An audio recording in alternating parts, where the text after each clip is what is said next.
Good morning. Right, we're going to start reading a little bit more of Lila and Secret of Rain today, so we're ready. For weeks and weeks the sun beat down on the Kenyan village where Lila lived. It was very hot, so hot that Lila, her mama and brother and all the other villagers stayed in their houses to keep away from the burning sun. It was too hot to gather firewood, too hot to weed the village garden, and even too hot to milk the cows. One night, Lila overheard her mama say, talking about the well that had dried up and the crops that were failing. Without water, there can be no life, Lila heard her mama say. Lila wanted so much for the sun to stop shining and for the rain to come, but the sun did not stop shining and the rain did not come. Bit of the story now. One evening, Lila's grandfather told her about a man that he'd met once when he was a boy, a man who had told him the secret of rain. You must climb the highest mountain, said the man to Lila's grandfather, and tell the sky the saddest thing you know. Lila listened carefully, very carefully, to what her grandfather said. The following morning, the sun was still asleep. Lila left the village and set off to the highest mountain she could. Lila walked and walked and walked, and at last she found herself at the foot of a very tall mountain. Lila began to climb higher and higher and higher, and when Lila reached the top of the mountain, she began to tell the sky the saddest things she knows. Okay, I'm going to leave it there for today. So we now know why the title is Lila and the Secret of Rain. So she's following her grandfather's advice to try and find the mountain, and the highest mountain, and she goes to the foot of the mountain, which was in our vocab the other day, wasn't it? And tell the sky the saddest thing that she knows. Why do you think that she's going to try and tell the sky the saddest thing that she knows? What do you think she's trying to make happen? Have a think.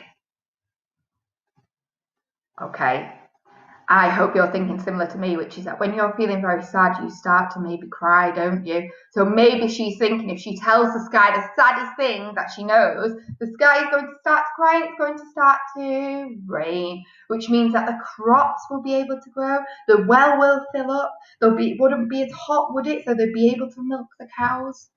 So let us have a think here when we're looking at this image. So back to the story, I'm just going to read this page again. One evening, Lila's grandfather told a story about a man that he had once met when he was a boy, a man who had told him the secret of rain. Now it's a little bit hard to see on this picture here, but I am going to give you a clue.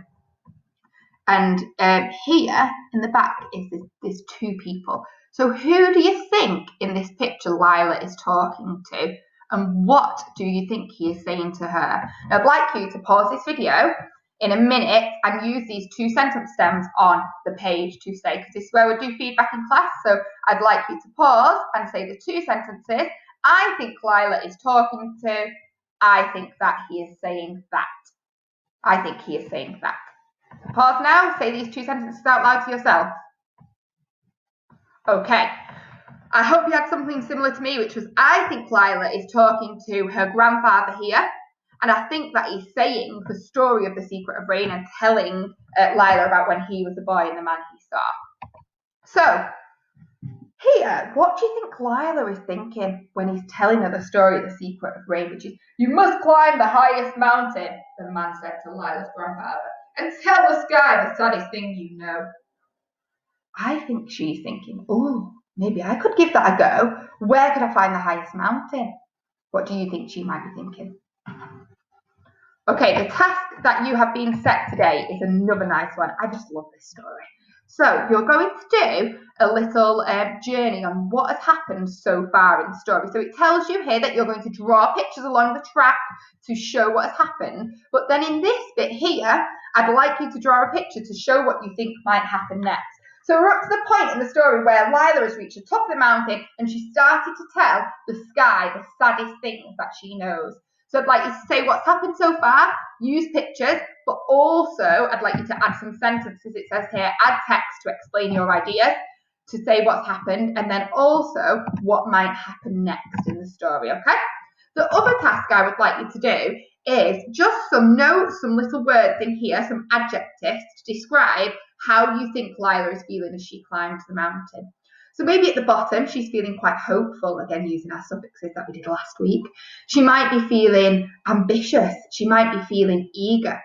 But she's halfway up the mountain. How might she be feeling? She might be feeling a little bit hot, might she? She might also be feeling a little bit doubtful. Is she going to reach the top of this highest mountain? And then how she's feeling at the top as well.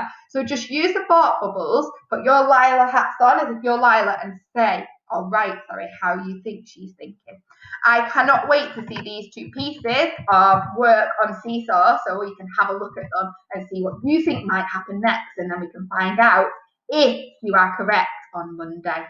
Have a fabulous weekend and good learning, Year 2. Thank you.